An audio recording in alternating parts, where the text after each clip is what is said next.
ایک مرتبہ پھر لاہور کے عظیم قابل قدر اور مجاہد وکلاء نے پہلا قدم اٹھایا ہے ایک بہت عظیم جدوجہد کی طرف جو ان لاہور کے وکلاء کی تاریخ کا حصہ ہے۔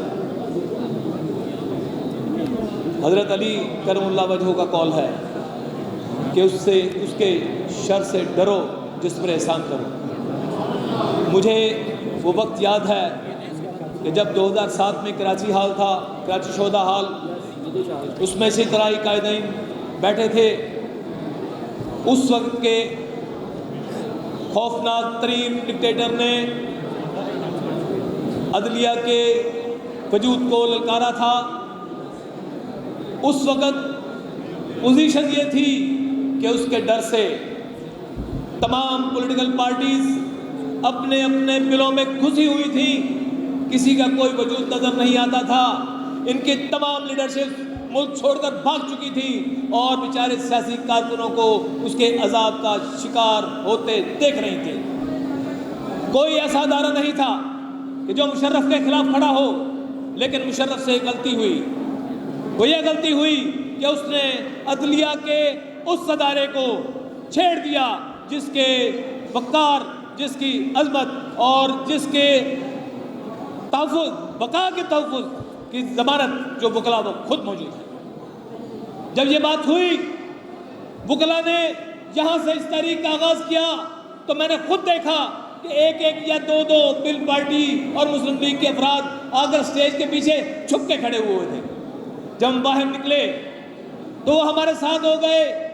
جب اسلام آباد بھی پہنچے تو ہر پولیٹیکل پارٹیز کا ایک ایک یا دو دو جھنڈے والے آنے شروع ہوئے، ان کو موقع ملا، ان کو بریتھنگ اسپیس ملی۔ اس کا نتیجہ یہ نکلا کہ قربانیاں صرف وکلاء نے دی، وکلاء نے جدوجہد کی، وکلاء آگ میں جلے، وکلاء شہید ہوئے، لیکن اس کا رزلٹ یہ نکلا کہ جوڈیشری تو بحال ہوئی، لیکن ہم نے اپنی عظیم جدوجہد سے جمہوریت کو بھی بحال کرایا۔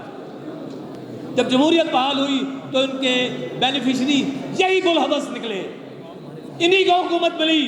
وکلاء حکومت میں کبھی بھی حصے دار نہ تھے، نہ ہوں گے، نہ ان کی خواہش ہے۔ یہ صرف قانون کے لیے، آئین کے لیے اور اپنے وقار کے لیے جدوجہد کرتے ہیں۔ جب یہ جدوجہد ہوئی، اس کا رزلٹ، اس کا بینیفیشری یہی نکلے۔ لیکن آپ نے اب دیکھا کہ جن کو آپ نے ایک ڈکٹیٹر کے بوٹ کے نیچے سے نکالا، جب ان کو موقع ملا، ایک دفعہ پھر اسٹیبلشمنٹ اپنے عروج پر، اپنے اس غصے کے عروج پر، اپنے اس تکبر کے عروج پر آئی کہ اس نے، میں نہیں، میرا کسی پولیٹیکل پارٹی سے تعلق نہیں ہے، لیکن ایک بطور پاکستانی میں یہ بات دیکھتا ہوں کہ جب ایک حکومت کو چلتا کیا گیا تو پھر یہاں ایک ماشاء اللہ کا نفاذ ہوا۔ یہ ماشاء اللہ 7th جنریشن ماشاء اللہ ہے، جو ایک انویزیبل بھی ہے اور ہائپر سونک ہے، نہ جو نظر آ رہا ہے۔ آپ کسی کو کہہ ہی نہیں سکتے کہ اس ملک میں ماشاء اللہ ہے، آپ سنا ہی نہیں سکتے کہ اس کی کیا باتیں ہیں، لیکن آپ دیکھ سکتے ہیں کہ اس کے رزلٹس کیا ہیں۔ جب اس ماشاء اللہ کے، اس 7th جنریشن ماشاء اللہ کے رزلٹ میں ایک عوام نے اپنا ایک عظیم حق استعمال کیا ووٹ کا اور ان کے تمام مذاہب کو پلٹ کر رکھ دیا، تو پھر وہی لوگ جن کو آپ نے اس پرویز مشرف کے جوتے کے نیچے سے نکالا تھا، آج پھر انہیں جوتوں کو چاٹ کر ایوان میں اقتدار میں جا کے بیٹھ گئے۔ ایک بات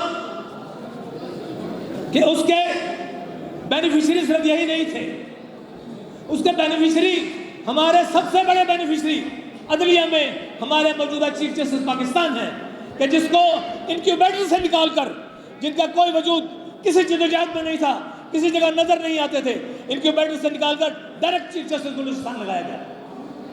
اس کا رزلٹ کیا نکلا؟ لگانے والے بھی ہمارے تھے، لیکن اس کا رزلٹ کیا نکلا کہ وہ امیچور بندہ ایک پروسیس سے نہیں گزرا تھا، وہ ڈائریکٹ ایک پوسٹ پہ آیا، اس سے پھر آگے گیا تو اس میں وہ میچورٹی نہیں آئی۔ وہ پڑھا ہوا ضرور ہوگا لیکن کڑھا ہوا نہیں تھا۔ آج اس